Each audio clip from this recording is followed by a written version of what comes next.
We wish to express our deep concerns about the seemingly increasing campus presence of the Canadian Security and Intelligence Service and its impact on students, faculty, and the University of Waterloo's reputation.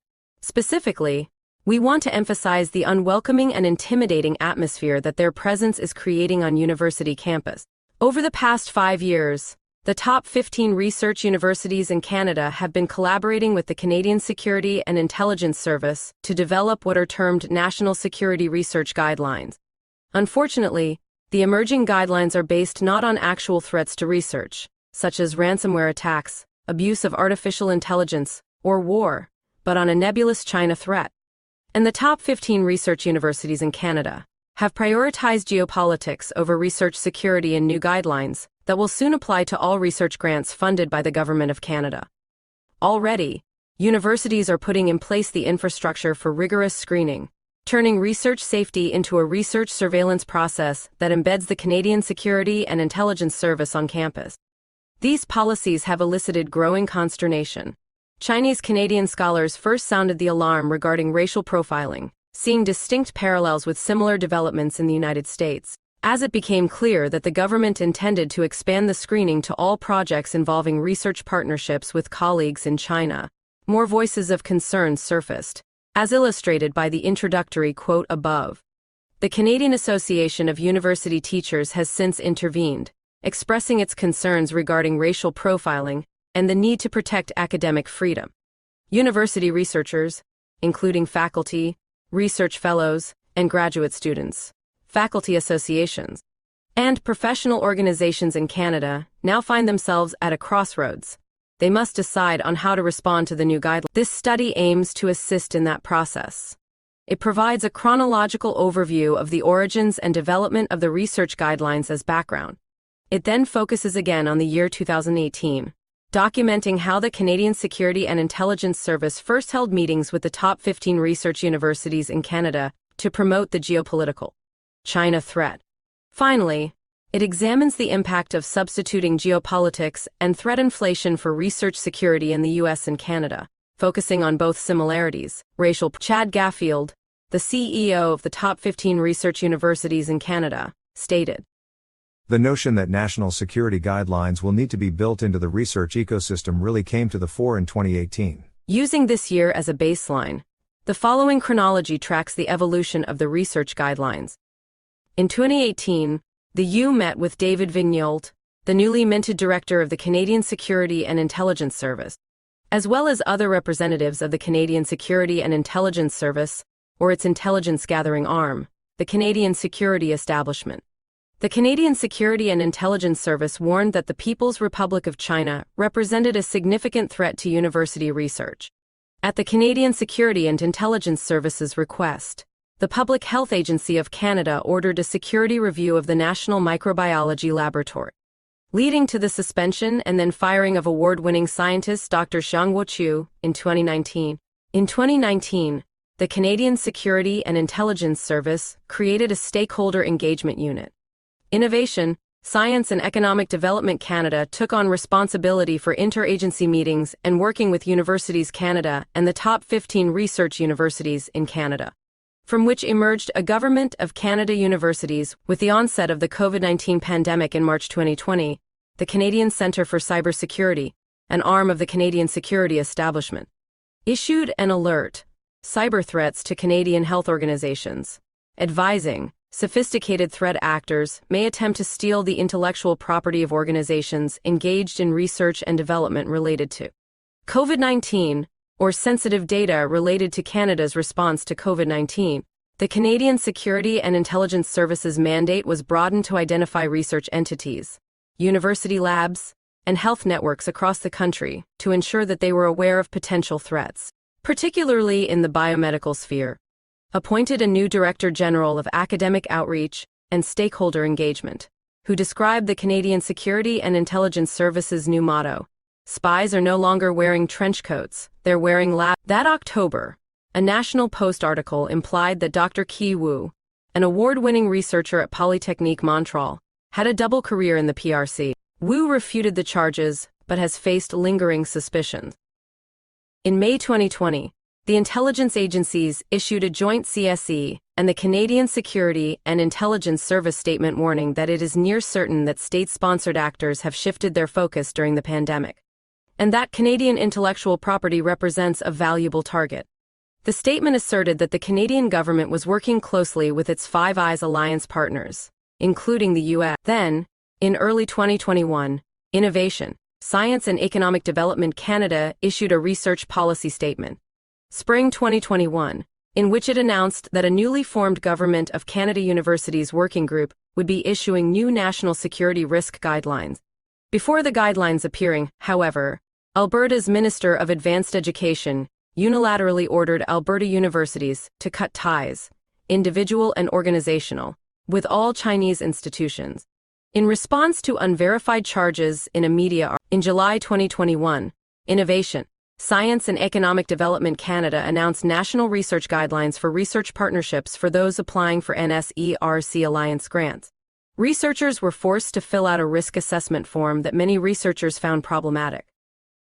In late January 2023, the Globe and Mail published a report alleging that researchers in Canadian universities had collaborated with researchers at the PRC's National University of Defence Technology.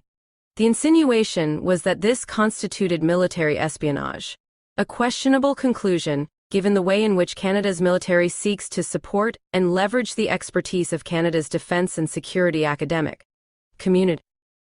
Nevertheless, the government responded in a knee-jerk attempt at policymaking in a statement from Minister Champagne, Minister Duclos, and Minister Mendicino on protecting Canada's research that ordered the Canada Foundation for Innovation and Canada's Federal Research Granting Councils, the Social Sciences and Humanities Research Council of Canada, the Natural Sciences and Engineering Research Council of Canada, as well as the Canadian Institutes of Health Research, adopt a further enhanced posture regarding national security. This episode marked a major escalation in government preparations to institutionalize research surveillance. New guidelines are being developed in consultation with the Government of Canada Universities Working Group, and the government is opening a new research security centre. The government expects universities to apply the new guidelines in all research projects, government-funded or not. The Canadian Association of University Teachers began to question the government's approach and established a national security reference group to monitor and consider possible actions to be taken. In April, 77 researchers at the University of Waterloo wrote to the President in response to memos from the administration, one on safeguarding research and the other outlining what to do if contacted by the Canadian Security and Intelligence Service. It stated that researchers were not required to talk to the agents. Faculty expressed their appreciation for the advice regarding the Canadian Security and Intelligence Service and emphasized, at the same time, we want to express our deep concerns about the seemingly growing campus presence of the Canadian Security and Intelligence Service and the effects of this on students, faculty, and the University of Waterloo's reputation. Specifically, we want to stress the unwelcoming and intimidating atmosphere their presence is creating on campus. A clearer understanding of the nature of CSISU-15 collaboration requires turning back to the year 2018, when the Canadian Security and Intelligence Service first approached university presidents. The Canadian Security and Intelligence Service began discussions with the top 15 research universities in Canada in the spring of 2018, before they or other government agencies had developed specific policies regarding research, and well before the December 2018 arrest of Huawei executive Meng Wanzhou, that sparked a crisis in Canada-China relations. A careful review of what happened in 2018 is revealing. According to information obtained through Freedom of Information requests and reported in the National Post, the director of the Canadian Security and Intelligence Service met with representatives of the top 15 research universities in Canada on numerous occasions, including April 2018. In a meeting with university presidents, the Canadian Security and Intelligence Service head David Vigneault explicitly stated that China represents the most significant and clear challenge when it comes to espionage targeting Canadian campuses.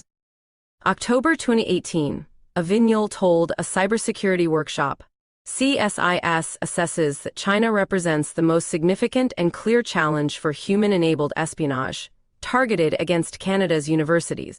China's use of non-traditional collectors, such as students and researchers, To acquire sensitive and proprietary information from Canadians is particularly challenging, he stated. He continued, non-traditional collectors have little to no formal intelligence tradecraft training, but are often in a position to acquire vast quantities of data or knowledge. October 2018. In a second meeting that October, the Canadian Security and Intelligence Service officials told a meeting of the top 15 research universities in Canada's vice presidents that they should be cautious about their research relationship with Huawei, the Chinese telecommunication corporation. The timing of these meetings with the top 15 research universities and Canada's officials corresponds to two summits, April and July, of national spy agencies that are part of the Five Eyes. As described in Part 1, these meetings were part of an unprecedented campaign to portray China and Huawei as a major security risk to the Five Eyes telecommunications systems, particularly 5G's networks. What Vignal brought to the top 15 research universities in Canada, however, was not an independent, verifiable analysis of global or Canadian circumstances, but a wholesale adoption of a geopolitical stance articulated by U.S. intelligence agencies under Donald Trump. That stance was articulated before a hearing on worldwide threats, sponsored by the Senate Intelligence Committee in February 2018. The transcript of the testimony of FBI Director Chris Wray includes this passage. I think in this setting I would just say that the use of non-traditional collectors, especially in the academic setting, whether it's professors, scientists, students, we see in almost every field office that the FBI has around the country. It's not just in major cities. It's in small ones as well. It's across basically every discipline. I think the level of naivete on the part of the academic sector about this creates its issues. They're exploiting the very open research and development environment that we have, which we all revere, but they're taking advantage of it. Ray's allegations that professors, scientists, students in universities were being used as spies were shared by the National Security Agency and Department of Defense, and was the basis for the campaign that ensued. In the United States, it inspired the FBI's China initiative that year, a program terminated in the face of broad opposition. Noteworthy here, however, is the way in which both Ray before the Senate committee and Vignalt in his meetings with the top 15 research universities in Canada used the same language, and that both targeted China and Huawei. It seems that Vignalt and the Canadian Security and Intelligence Service plucked their information directly from the FBI geopolitical playbook on worldwide threats, and failed to factually determine whether this worldwide threat actually applied to Canada, before presenting it as fact to the top 15 research universities in Canada's representatives in 2018. Given the track records of both the Canadian Security and Intelligence Service and U.S. intelligence agencies, close scrutiny of their assertions seems advisable. Yet the top 15 research universities' leaders, all scholars, fail to submit the Canadian Security and Intelligence Service assertions to any form of scientific scrutiny. This would appear to represent a major failure of leadership on the part of the Canadian Academy. Over the next 4 years, the Canadian Security and Intelligence Service and the top 15 research universities in Canada collaborated closely to develop research surveillance measures targeting the People's Republic of China. Initially, those measures moved in tandem with what transpired in the United States, but then took on a life of their own. In the United States, the aftermath of this unprecedented campaign became apparent shortly after the Senate hearings. The then U.S. Attorney General unveiled the China Initiative to combat Chinese economic espionage. K.C. Cole, senior correspondent for Wired and an instructor at the University of Washington, recently characterized the program in Scientific American as McCarthy-style bullying, aimed at disrupting research collaborations perceived as benefiting China at the expense of the U.S., cost hundreds of scientists their jobs and funding, wrecked dozens of productive research relationships, and spread fear among valued Chinese collaborators. The American Civil Liberties Union, for example, wrote, "The initiative was accompanied by xenophobic, anti-China rhetoric from the Trump White House, as well as public statements by the FBI director that cast suspicion on virtually anyone with family or professional ties to China. Thousands of accomplished Asian American and immigrant scientists who have contributed to our country for years. The statements have encouraged racial profiling and discrimination, including within the The Biden administration was obliged to halt the program last year after overwhelming criticism from scientists, Chinese American organizations, and civil rights groups. The China initiative saw the FBI open thousands of investigations over its 3-year existence, only 77 of which led to prosecutions. Of these, only about a quarter led to convictions, and most of those had little to do with national security, according to an investigation by MIT Technology Review. A recent study revealed that over 40% of Chinese and Asian scientists felt targeted by neo-racism and neo-nationalism. Another recent study, published in the Proceedings of the National Academy of Sciences, revealed similar general feelings of fear and anxiety that lead them to consider leaving the United States and stop applying for federal grants. Driving racial profiling is the trope of techno-Orientalism, a technologically imbued form of racism that posits that America is losing power, technological, but also economic, military, and cultural, due to the scheming of a diabolical, communist aggressor.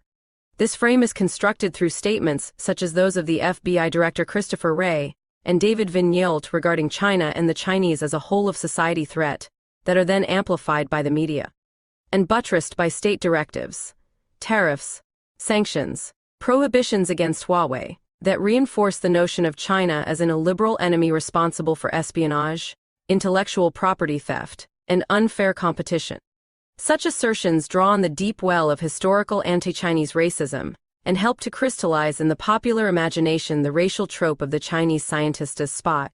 This is reminiscent of the evil criminal genius of the fictional character Dr. Fu Manchu, and made visible the targeted criminalization of this highly educated class of ethnic Chinese scientists and engineers. Ironically, the concept of techno-Orientalism was first articulated as a means of understanding the backlash against Japan and things Japanese in the 1980s, when the Japanese economy was outperforming the U.S. economy. Popular racism of that era prompted two racists, a Chrysler plant supervisor and his laid-off autoworker stepson, to murder Vincent Chin, mistakenly believing he was Japanese and responsible for the loss of jobs in the American automobile industry. At the time, a popular myth about Japan's economic success was that they were good imitators but had little capacity for innovation and were dependent on U.S. technology. This is also the inference regarding Huawei and Chinese technology generally, that they could only have achieved so much by stealing technology from the U.S. or Canada. Technological competition can be fierce and unethical, and illegal actions to obtain knowledge happen by all the players, be they American, Japanese, Korean, or Chinese. Yet such allegations cannot deny the reality that in 2019 Chinese universities produced 49,498 PhDs in STEM fields, while U.S. universities produced 33,759. Based on current enrollment patterns, the report projects that by 2025 China's yearly STEM PhD graduates, 77, 179, will nearly double those in the United States, 39,959. The PRC rush to become self-reliant in technology is only being reinforced by the prohibitions against Huawei, an unintended but real consequence of the U.S. In Canada, the Canadian Security and Intelligence Service-inspired China panic initially had similar impacts to those in the United States, but then developed its Canada-specific dynamic. One of the first cases of the Canadian Security and Intelligence Service intervention against Chinese-Canadian scientists was at the National Microbiology Laboratory in Winnipeg. According to one report, Dr. Xiang Woqiu, winner of a Governor General's Innovation Award for developing the Zmapp antidote for Ebola virus, and her husband Keating Chang, were suspended in 2019 and later fired after the Canadian Security Intelligence Service instigated a National Microbiology Laboratory Security Review in 2018. Neither the National Microbiology Laboratory nor the government has made public the specific reasons for the actions. Around this time, mainstream media began to focus on this topic, as illustrated by a National Post article of 2020 that accused award-winning researcher Dr. Qi Wu of Seoul Polytechnique of having a duplicitous second career in China, a report rebutted by Wu as well as by the Association of Chinese Canadian Professors. As the Canadian Security and Intelligence Services campaign gained currency with the top 15 research universities in Canada, however, the main thrust of government policy transitioned away from legal prosecutions. Instead, universities themselves have become the main conduit for research screening. Thus, We saw the formation of the Government of Canada Universities Working Group in 2021, and the publication by the Innovation, Science and Economic Development Canada of the National Security Guidelines that summer. The incorporation of the Canadian Security and Intelligence Service's geopolitical biases into research funding protocols highlights how Canada's path to research surveillance and racial profiling differs from the US-China initiative. Instead, Canada's guidelines parallel a process of censorship, akin in many ways to a campaign of intimidation undertaken by the U.S. National Institutes of Health. A report published in Science reveals how the NIH resorted to secret, in-house pressures against targeted academics, upending hundreds of lives and destroying scores of academic careers. The imminent arrival of the new CAUT 15 research guidelines, to be applied across all funding agencies, risks reproducing a frightening research screening process taking place behind the closed doors of research security offices, with little opportunity for appeal or public scrutiny. Even now, rumors are circulating that the Canadian Security and Intelligence Service operatives or former operatives are being hired for these offices. Unease among researchers in Canada has been steadily increasing. As reported in the summer of 2021, a letter to university administrators from the Canadian Academy of Chinese Professors and the Canadian Association of Chinese Professors asserted their opposition to the new risk assessment process and their fears of becoming victims of racial profiling.